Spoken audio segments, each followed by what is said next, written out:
எங்க மாமியார் வீட்டுல இருந்தான் தலைவா, ஆயா வீட்டுக்கு வர மரக்காணம் வரேன் அப்படின்னு சொன்னான். சரி எங்க வீட்டுக்கு கூட்டின்னு வந்தேன். வர வழியில நடு மையமா வந்து தூங்கிட்டான் தலைவா. என்ன பண்றது, அனாதை மாரி நின்று மூச்சு நிக்கிறேன் நான்.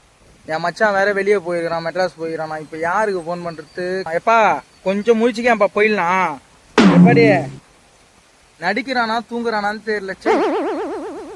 இயற்கையே சிரிக்குது காத்து அடிக்கிற மாதிரி. தலை யாருமே கிடையாது தலைவா. ரோட்ல நின்னுக்கிறேன். ஒரு வழியா வீட்டுக்கு கூட்டின்னு வந்துட்டேன். 8 கிலோமீட்டரு.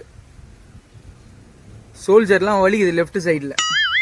புஷ்பா மாதிரி கை அப்படியே நின்று மழுது. மா குழந்தைய கொஞ்சம் வந்து வாங்கம்மா. வாமா, வர வழியில தூங்கிட்டம்மா. அங்கேயே தூங்க வச்சு வர்றதானே.